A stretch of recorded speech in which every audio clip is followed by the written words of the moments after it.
colloquium event of the fall semester.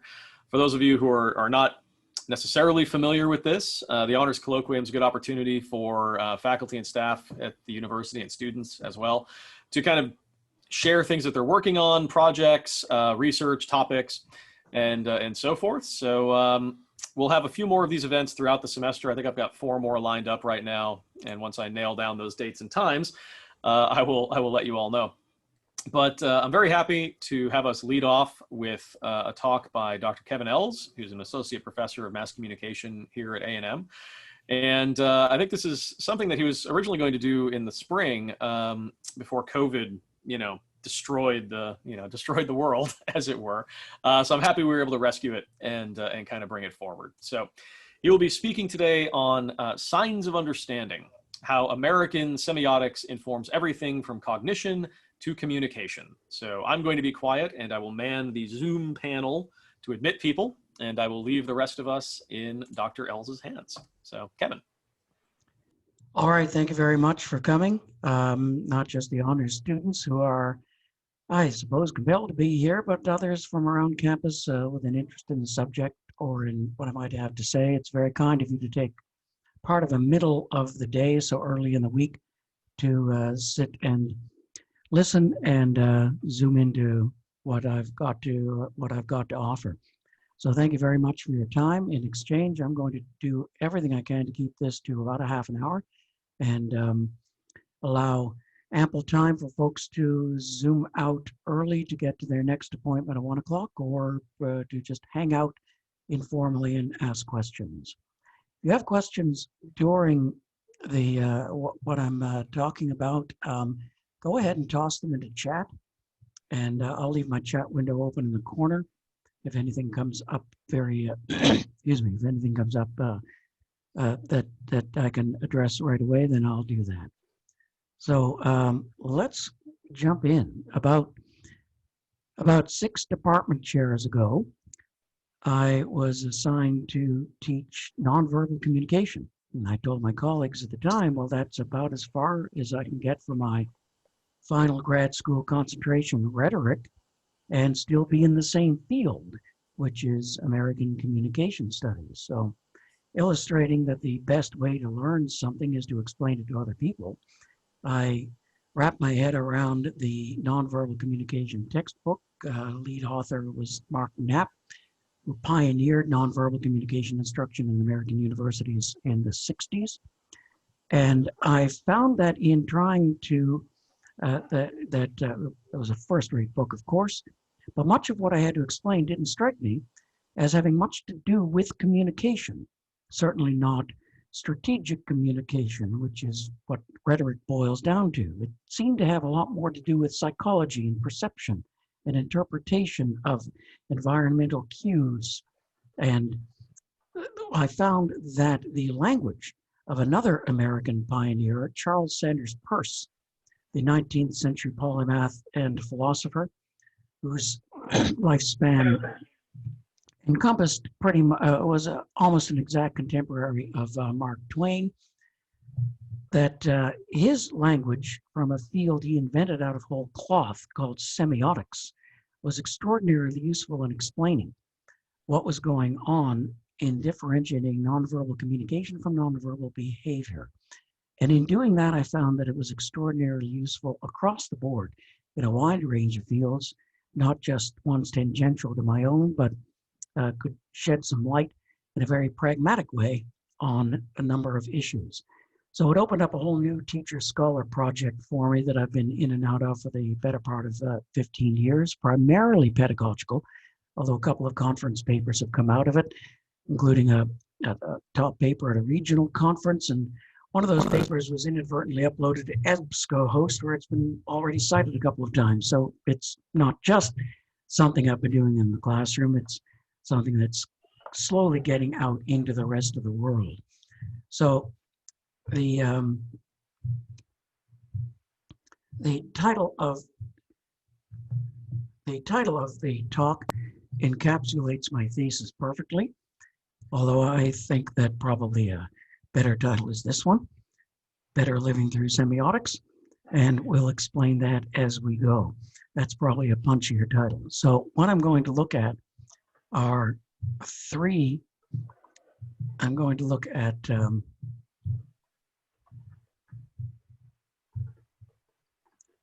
the buttons here. So I'm going to look at three elements in this particular discussion. I explore some gaps in the popular images of communication that folks like me present to first-year students across the country.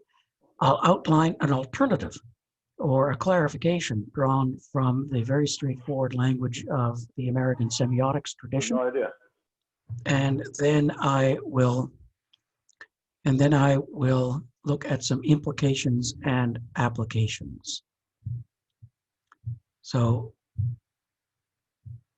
let's go back to the screen sharing.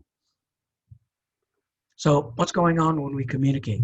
For many of us who have for many of us are introduced to this model in American communications classes. Its parts are familiar everyday terms for most people, and it's called the sender message channel receiver model of communication, and it is drawn directly and taken, copied and pasted from information theory, which describes accurately, as the mathematics proves, and as our ever-increasing load of media content and entertainment on our ever-shrinking devices can attest, information theory is right. It is, in fact, an accurate picture of electronic communication. Now, how well does it map onto human interaction situations? To judge from the textbooks in my field, it's an almost perfect fit that can describe almost everything. In fact, it is preferred in a lot of textbooks to an older model from the pioneering political scientist Harold Lasswell, an early propaganda theorist, whose famous recitation of what to consider in a communication system boils down to who says what to whom, with what, in what channel, with what effect. Now, excuse me, the communication is culturally a fairly liberal democratic field. So a model like this one is usually dismissed rather early in any textbook, if it's included at all, as kind of old school, linear, top-down, authoritarian, paternalistic, and so forth, which it is. But it's worth pointing out that for a very wide range of PR consultants, advertisers, political advisors, and so forth, this is still the only game in town. This is all we care about. And we measure the effects, the increase in sales, the decrease in negative tweets about the company, the increase in votes, and so forth. But a version of this is one finds even in public speaking textbooks. Here's a typical example. I'm not going to walk through all of the parts of it, but the idea is that somehow an accurate model that works of electronic communication is an acceptable analog or analogy for human interaction situations. And as far as it goes, it's not so bad. And here's exactly how far it goes. For situations in which all the people involved are from the same background, professional context, culture, social community, worldview, and so forth, this is enough. This is pretty good. And the problem with it is that it is limited in situations when we are communicating with people from a radically different worldview, context, background, as assumptions, and field of experience. The other issue, and it's not that it's not useful as a starting point. On September 11th of 2001 at 10:30 in the morning, I walked into a dazed and confused room full of freshman communication students, looked at them all, and said, what we have just witnessed is an act of mass communication. Now let's break it down. And they found that working through the bits and pieces of this, a model like this one, helped them process it and get a handle on what was going on. So as a starting point, it can be useful. But if you look at if we start to consider, well, what about propaganda? What about deliberately deceptive communication? What about unintentional messages? What about communicating with people with whom you have no common ground culturally, politically, economically, and so forth? Are we just, bouncing messages off each other? And what we end up with is a model, something like this one, taken directly from the textbook I use now, in which what we have is essentially an information theory model with two scoops of sociology, helping of context and culture, and a bunch of other fields, virtually every field in the university, kind of larded onto it to make what is a limited model complex enough to capture everything, but in my view, makes it just a little more complicated. So what is going on when we are actually in a more complex situation? My solution has been to turn to the language of a tremendous American polymath by the name of Charles Sanders Peirce. And there's his lifespan, and I should set a timer so I don't get off on a tangent talking about him, because he's one of the most remarkable American minds that ever came down the pike. If you haven't heard of semiotics, maybe you've heard of pragmatism, or the idea of taking a pragmatic approach to life. He invented the term pragmatism. He invented the term semiotics, and was a master logician as well, ahead of his time in many, many fields. So when we're looking at the work of Charles Sanders Peirce, that is the tradition drawn on by folks in the field of semiotics overseas. And I'll define semiotics I'll look at you to do it. Semiotics is the study of signs and how signs are used, how things that represent something beyond themselves are used to communicate, share information, and propagate ideas throughout a society. So the idea, in contrast to an information theory model, is not what do the signs mean, but how do they mean? How are they used? And what does it mean when you are moving from one sign to another or combining them? Now,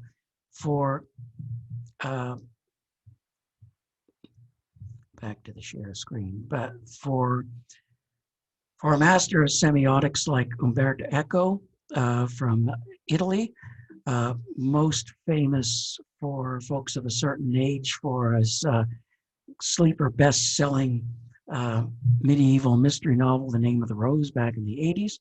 But earlier than that, for an academic audience, he published his massive theory of semiotics, and drawing extensively on the groundwork laid by Charles Sanders Peirce, he pointed out that semiotics as a field is concerned with two main areas of interest. That is the production or transmission or creation of signs, that is what we would call communication, and the decoding, reception, and interpretation of signs, an area we call interpretation.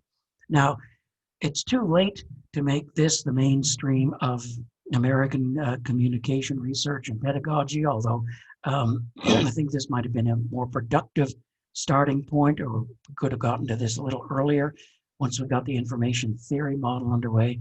In American terms, I think we can productively suggest that the American field of communication is, on the one hand, concerned with transmission and information and getting symbols across, what we might generally call rhetoric, and on the other hand, is concerned with the reception of signs, the interpretation of indicators, and we would generally call that semiotics. Now, what I have done in other classes, I held one of these up in a Zoom meeting recently for my communication class, asked them to go to the chat room and tell me in language what they were experiencing. And of course, the first person who said water bottle induced 15 other people to say water bottle. In a classroom situation, so I inadvertently stumbled upon a social psychology experiment I won't try to repeat in here, but back in the olden days, before the plague year, I was able to bring up, hold up the bottle, put it up there, ask people to write down how they would describe it in language, and then write those various sets of words on the board so they could see in front of them the difference between all of the different words, phrases, symbols used to describe one single experience they could see right in front of them. And when I was yes, very nice, when in the chat room, but and I guess looking back on that lesson in the classroom, I guess I'd stumbled upon something I would call analog Zoom. But what worked, what they were able to see in the classroom, and I'll summarize it in an image in a minute, they could see in front of them that they were all having the same experience, but using different words for it. Well, what accounted for that? And what they very quickly come to, even at the freshman level, is that, well, and they'll come up with a word like interpretation or perception or different worldviews or different angles or perspectives, and they are absolutely right about that. So return to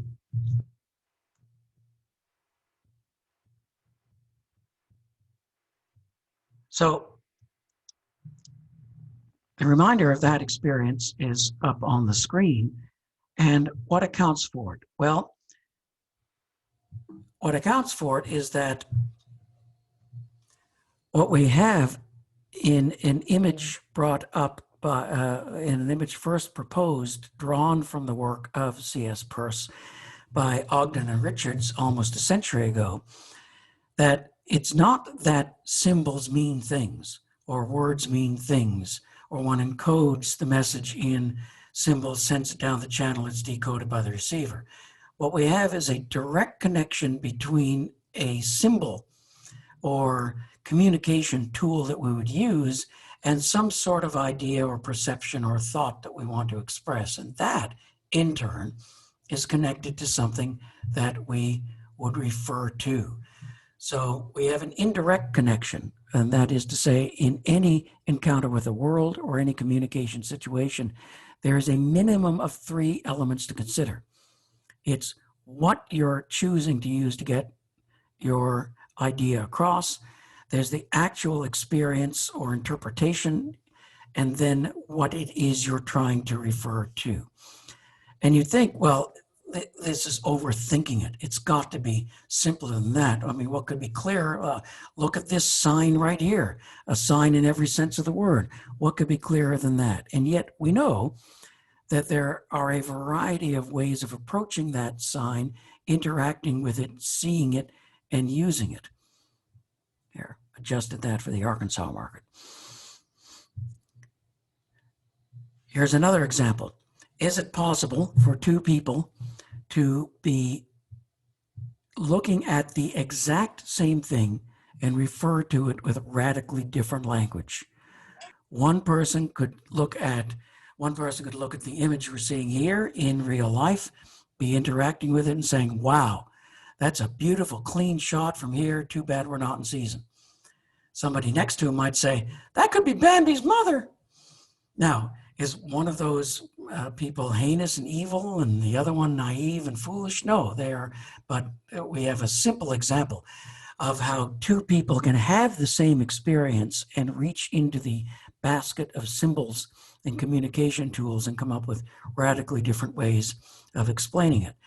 For example, is it the case that somebody literally standing on the same ground as someone else and seeing the first term, obviously the two people could be having trouble finding common ground even when they're literally standing on the same ground among the same trees and seeing two different things.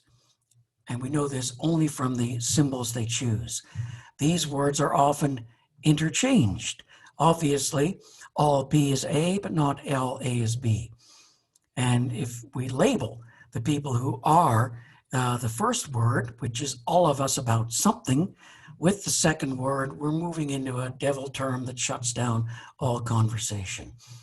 Politically, we know what these are, but if we can relabel them this way, then we can get people with 5-figure incomes to think that, well, only being able to donate leave the first $10 million of your estate to your kids tax-free, that's a terrible imposition on American freedom with a change in words.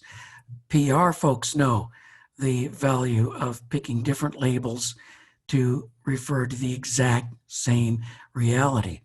And in this situation, we are literally referring to the same living entity in the material world, but expressing two radically different worldviews.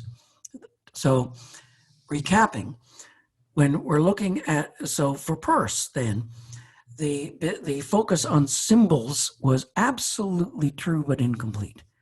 Peirce would have said it's that everything we've just said about symbols or signs that we use by common consent in a culture, absolutely true, but it's an incomplete picture.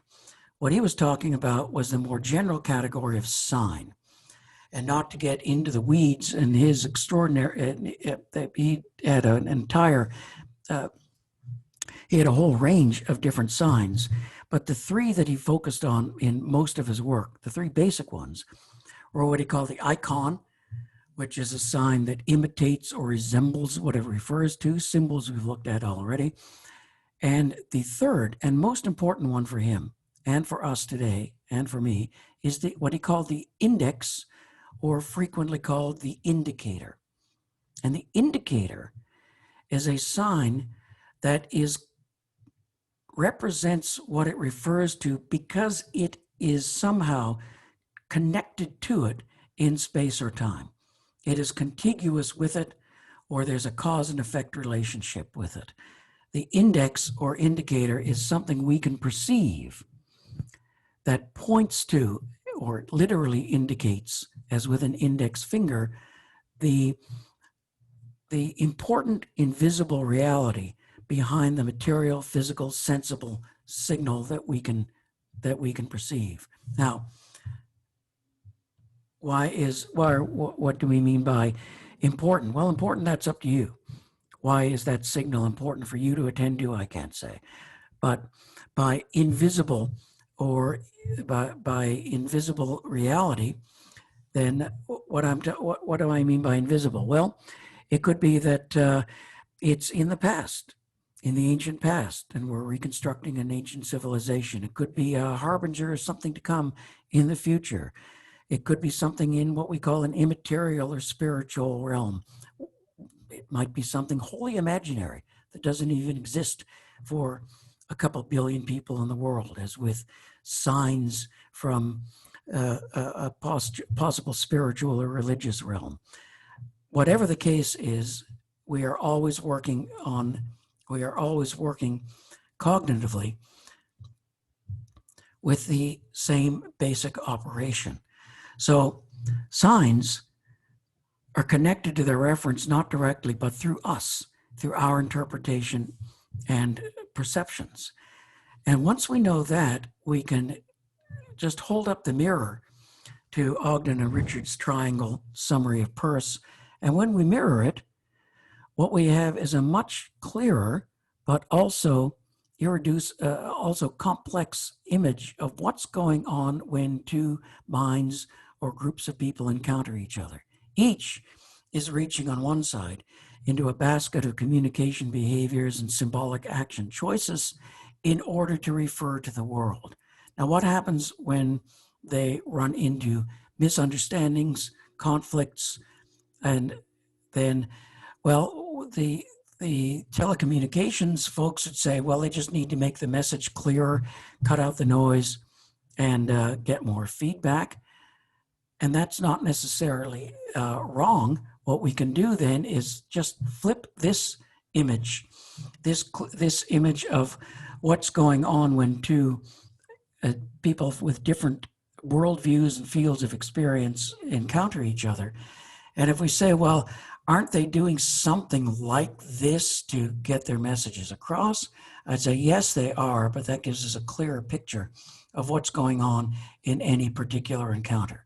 What's really going on is the larger model or diagram that I've drawn here. Now, in circumstances in which all parties to the interaction are from the same page, philosophically, socially, culturally, and so forth, it won't look much like the model as anything beyond that double arrow in the middle.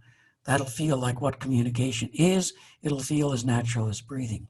But when we run into problems with that limited model in the middle, it is not the case that people who don't understand us are foolish or stupid or worse, evil and must be destroyed.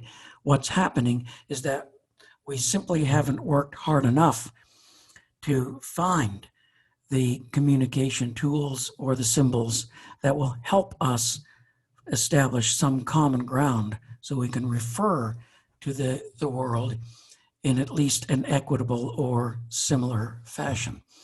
So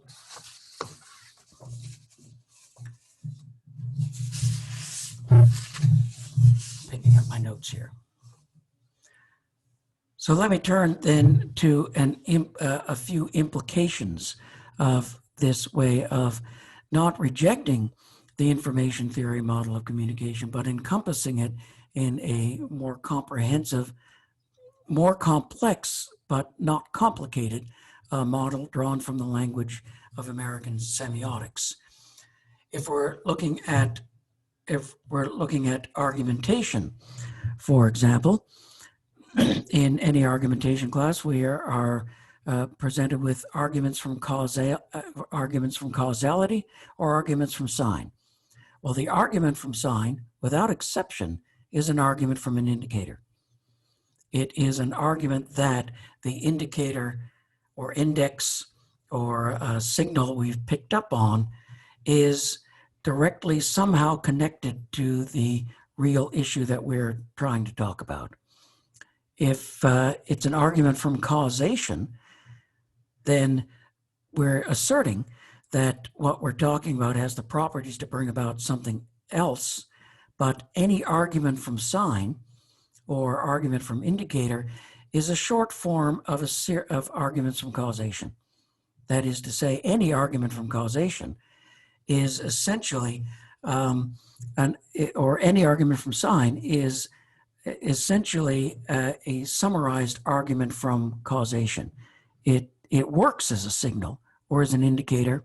Clouds mean rain, for example, that tells us that we are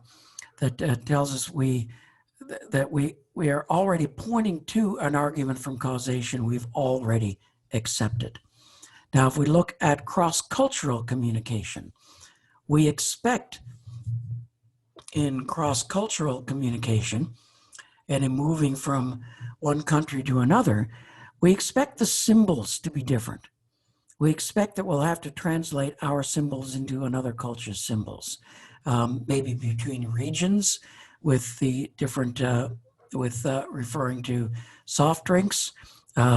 This example from my own French language education, it's a transliteration of I am full, but in French, it's an expression that means I'm pregnant.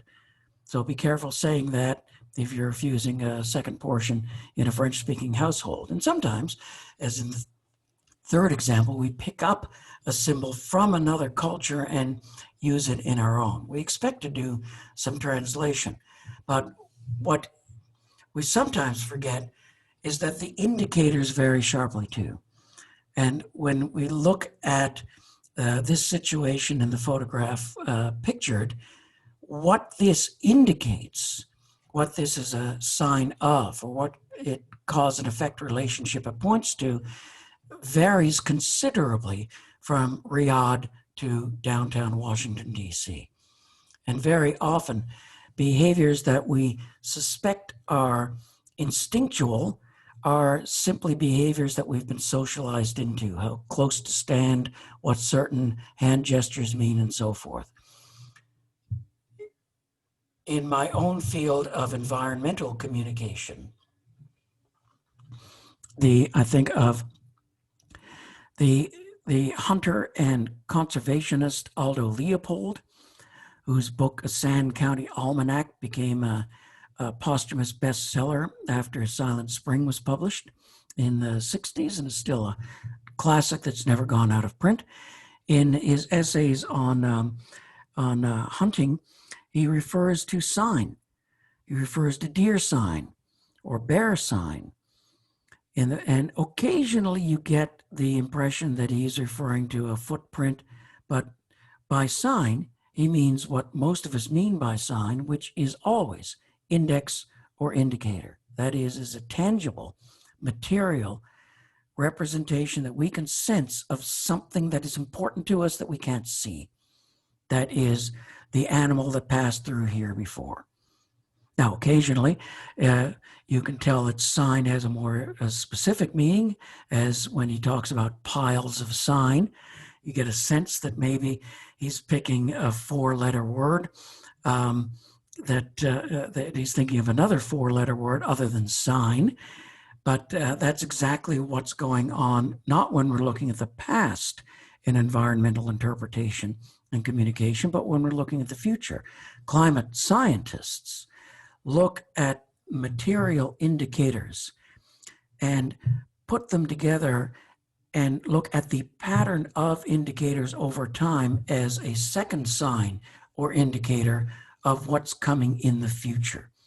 And many of them struggle to translate their findings into symbols that will motivate a sufficiently large number of people in the public, but they're certainly all in accord that if we're not careful, we've got a big sign storm coming.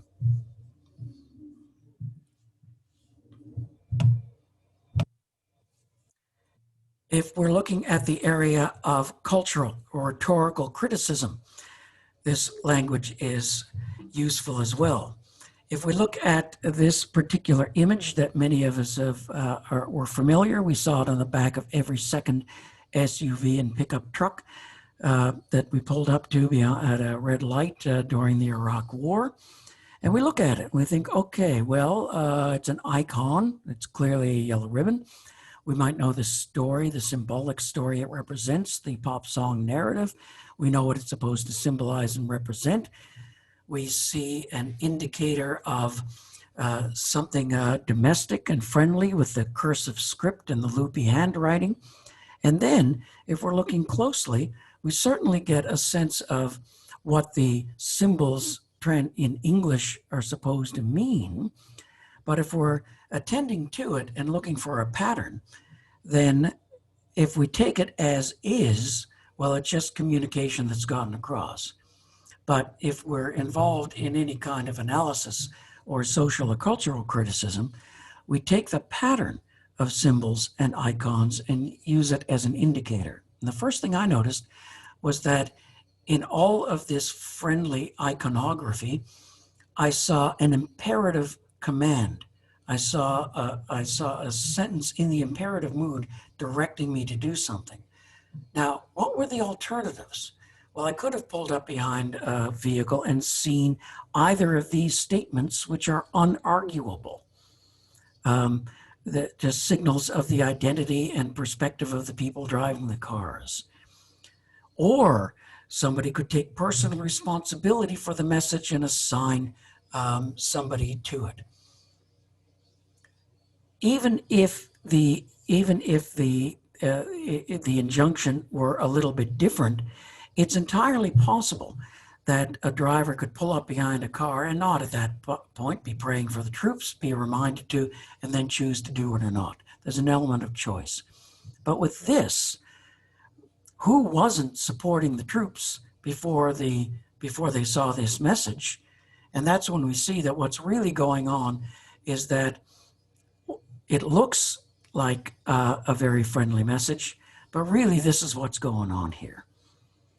And the rest of an analysis of rhetoric would maybe try to look at the mismatch between the imperative command and the gentle imagery and figure out, well, what's that an indicator of?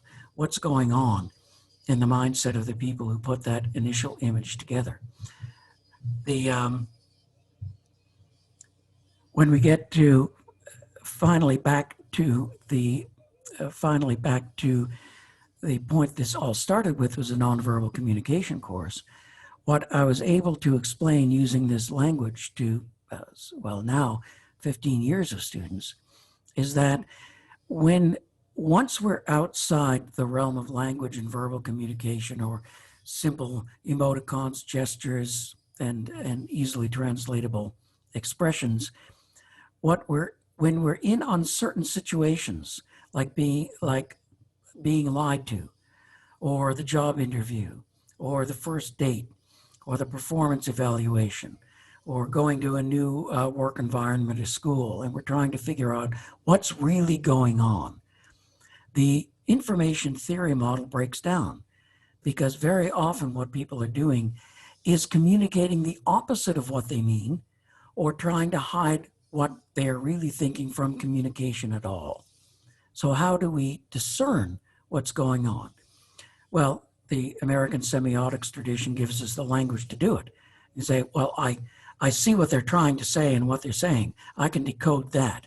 But in observing their behavior, the timing, their tone of voice, all of this other nonverbal behavior, I am interpreting indicators of what is really going on.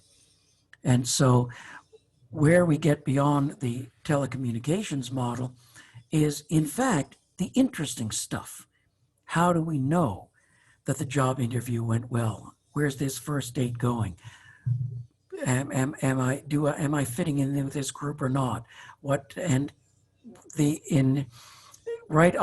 knowing that not everything is communicating and not everything is a message, frees us to say, oh, wait a minute, much of what I'm seeing, I'm interpreting. So it's not just decoding messages, it is coming up with hypotheses for what is really going on that's important to us, that we can only pick up visually or through our ears, through tone of voice, facial expressions, pauses, conversational distance, handshakes, too firm a handshake, and so on. Now, this takes us then, I think, to an ethical dimension. I think to assume, as some of my colleagues in my field have put into textbooks, that everything communicates. You can't not communicate. It's much easier. I think it's much clearer to say we are always behaving. There's no such thing as non-behavior. We can't avoid being interpreted.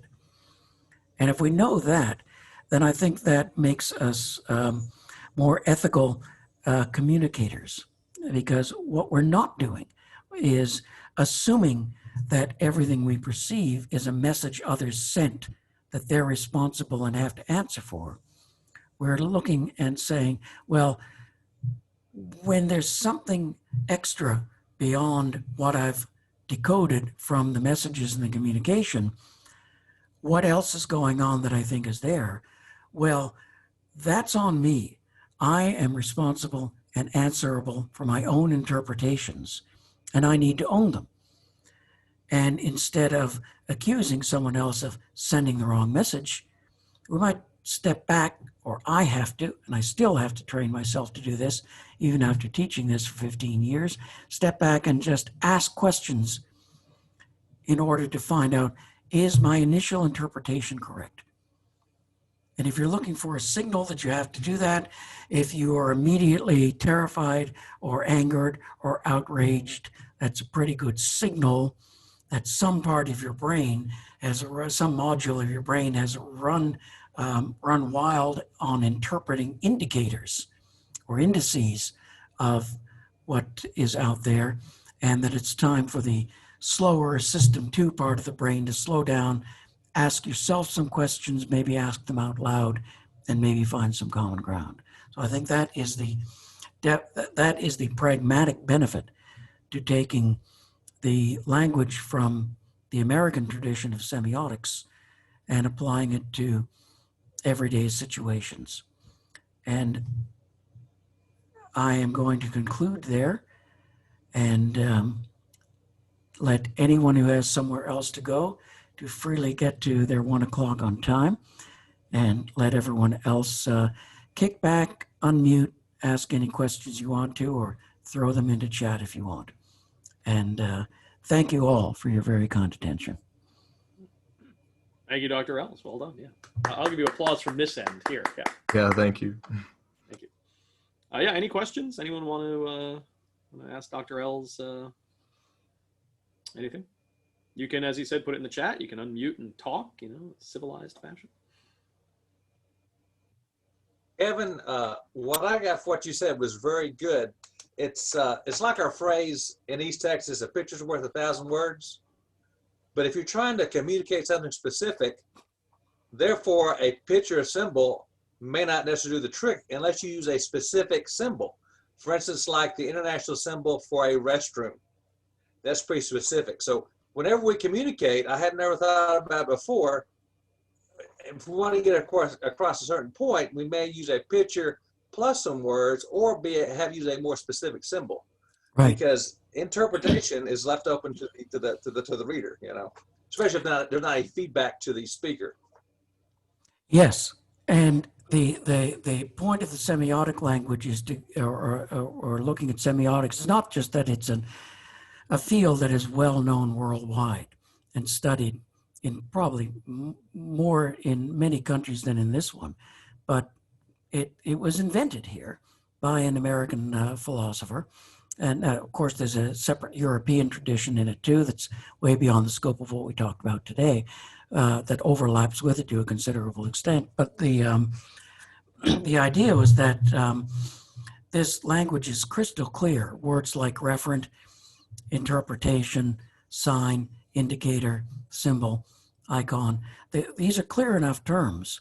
And if we are seeing, for example, on a restroom door, an icon that's supposed to represent a particular biological sex, maybe for good measure, a word in English, then we see someone going into the room that doesn't seem to correspond with either of those, the icon or the symbol. What does that mean? If our initial reaction is confusion or fear or outrage, what's happened is that some module of our mind that's been trained up by our socialization or enculturation is, in fact, interpreting an indicator. That's what's already happened before you show up and say, am I right or wrong? That's already done, and you can feel it in your guts.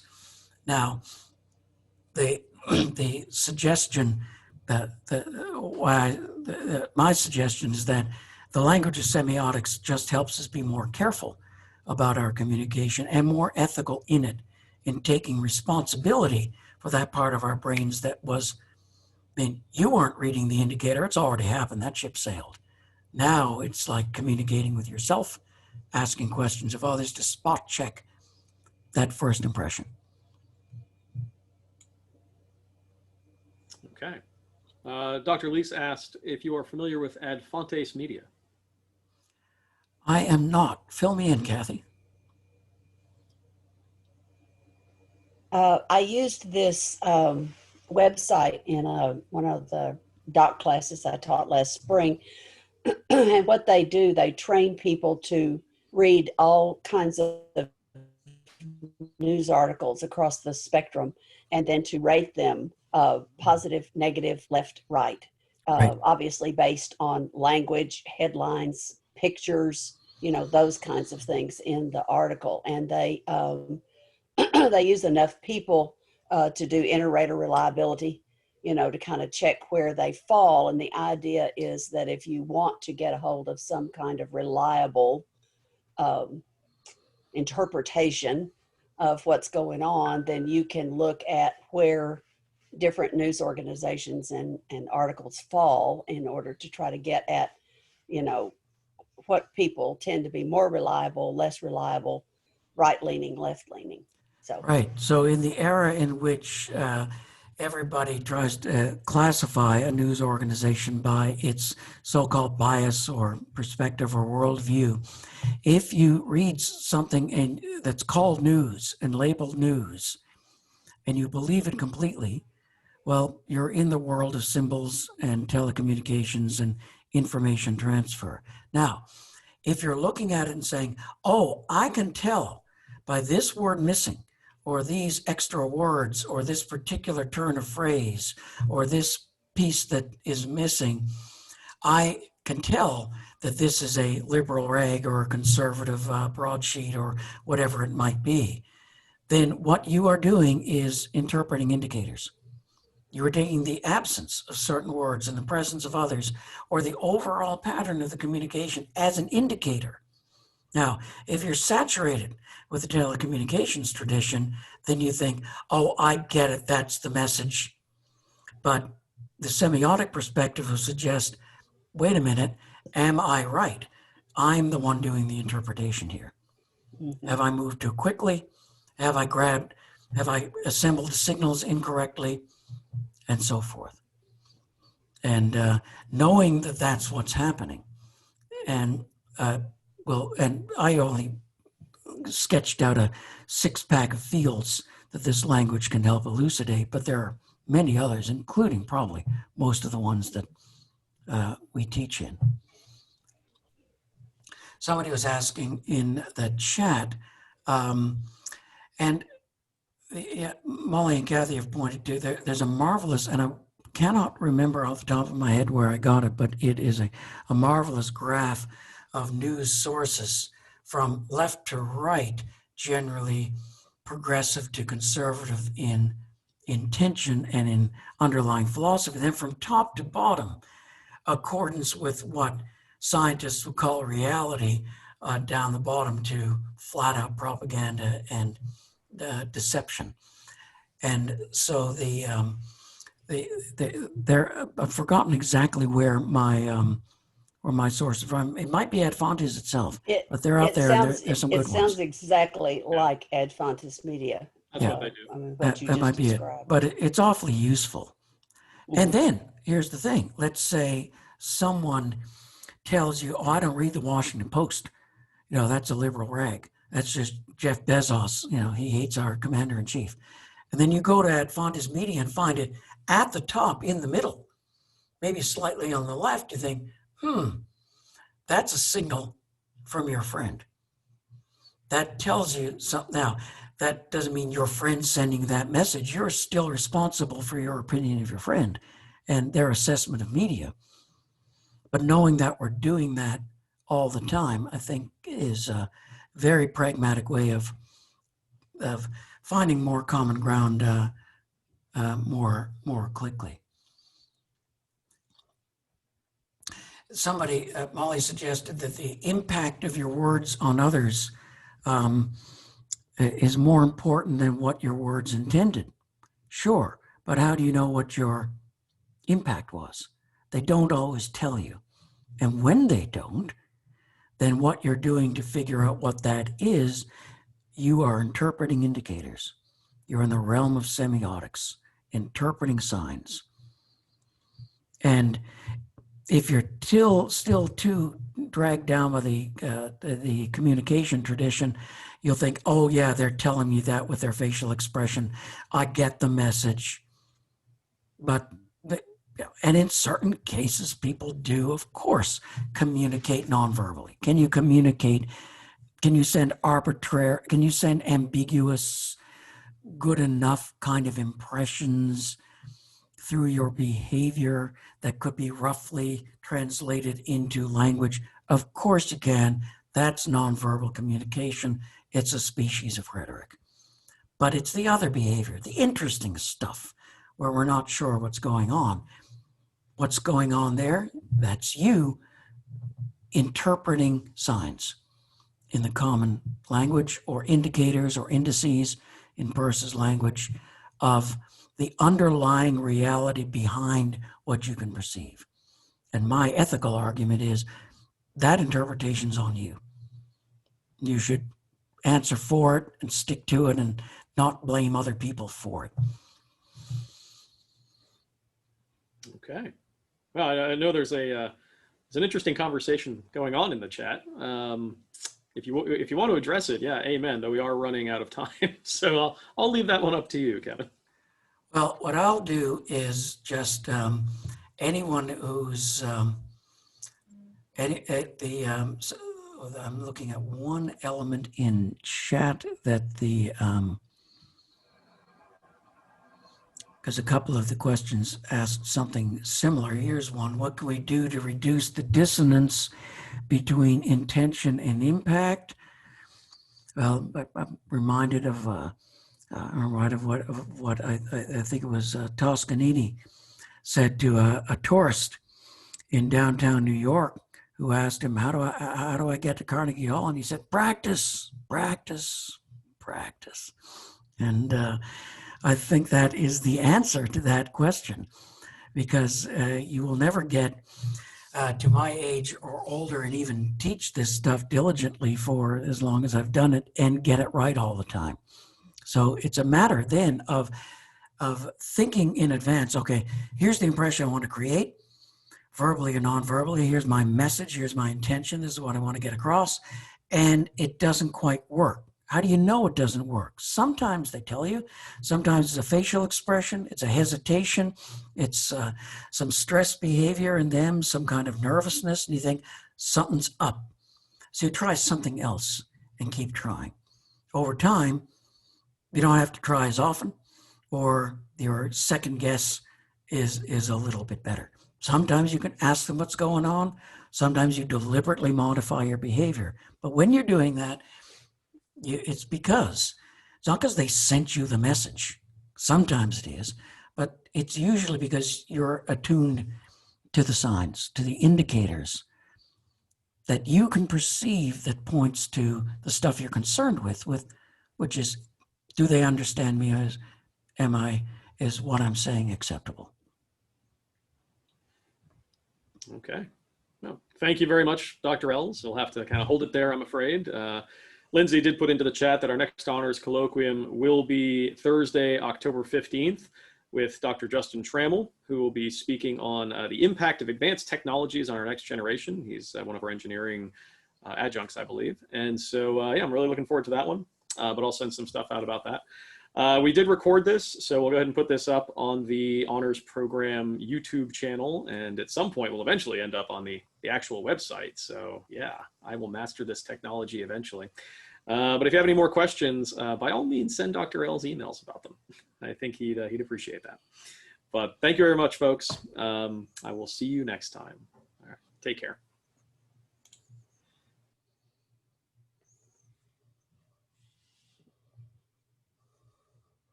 Okay, we have a couple folks sticking around. Couple of stragglers. I can answer a question after the meeting.